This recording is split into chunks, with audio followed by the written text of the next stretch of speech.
আসসালামু আলাইকুম সবাইকে। রাত থেকেই ভোট কেন্দ্রগুলোতে আপনার বিচ্ছিন্ন ঘটনা দিয়ে শুরু হয়। সেনাবাহিনী সবকিছু রুখে দেয়। কেউ কেন্দ্র দখল করতে যায়, কেউ টাকা নিয়ে ধরা পড়ে, কেউ মাইর খেয়ে ভেগে যাচ্ছে। এ ধরনের অনেক ঘটনার মধ্য দিয়ে রাত্রেবেলাটা শেষ হয়। তো অনেক শঙ্কায় ছিলাম যে দিনের বেলায় সুষ্ঠু ভোট হবে কিনা। তো এখন পর্যন্ত কোনো কেন্দ্রের ইসি থেকে বলা হয়েছে যে এখন পর্যন্ত তারা কোনো কেন্দ্রের আপনার এমন কোনো ঘটনা দেখে নাই যেটার জন্য নির্বাচনের কোনো প্রবলেম হইতেছে বা হচ্ছে।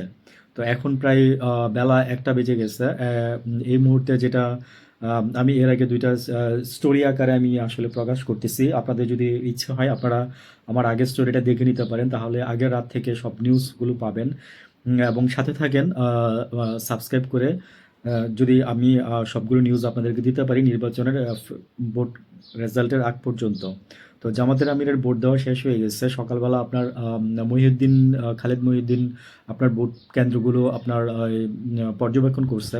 করার পরে সে দেখলো যে মানে সন্তোষজনকভাবে বলল যে সবকিছু ঠিকঠাক আছে এরকম কিছু। জামাতের আমিরের ভোট দেওয়া শেষ হয়ে গেছে। নাহিদ ইসলামের শেষ হয়ে গেছে। তো তারাও বলছে যে আমরা আলহামদুলিল্লাহ আমরা মানে খুশি যে এরকম ভোট হচ্ছে মানুষের আমেজের প্রেক্ষিতে। এর মধ্যে কিছু ঘটনা আমি আগে বলে ফেলছি। তার মধ্যে এখন কিছু ঘটনা বলতেছি। যে পুরুষ পুলিং এজেন্ট ঢুকতে প্রিজাইডিং অফিসারের বাধা দেওয়ার অভিযোগ।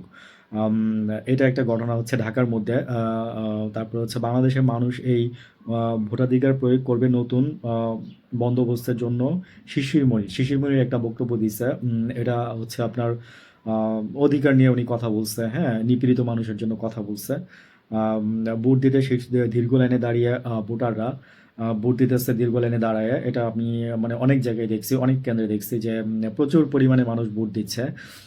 আসলে কি ঢাকার মানুষ একটু ভয় পেয়ে একটু পরে বেরোচ্ছে আমার যেটা ধারণা মনে হলো। সকালবেলা যেমন ভোটার উপস্থিতি খুব কম ছিল, বাট দিয়ে বেলা বাড়ার সাথে সাথে ভোটার উপস্থিতি বাড়তেছে। এবং সবাই সাংবাদিক যারা আছে তারা বলতেছে যে মহিলা ভোটার যারা আছে তারা আপনার ঢাকার যারা আছে তারা রান্না বান্না করে দুপুরের পরে বেরোবে, এটাই আমরা দেখছি, আগেও আমরা দেখছি।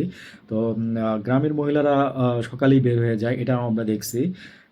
তো বুট চলতেছে লাইনে দাঁড়িয়ে, বড় বড় লাইনও আছে, ছোট লাইনও আছে। কিছু জায়গায় বুট কম পড়ছে, কিছু জায়গায় বুট কম আছে। যেমন ৫০০ বুটের মধ্যে আপনার কিছু বুট পড়ছে এরকম।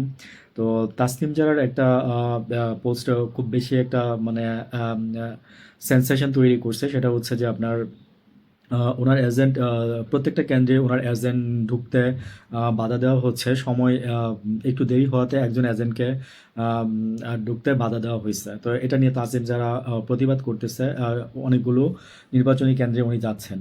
ভালো থাকবেন, আমি পরবর্তীতে বলতেছি সবকিছু।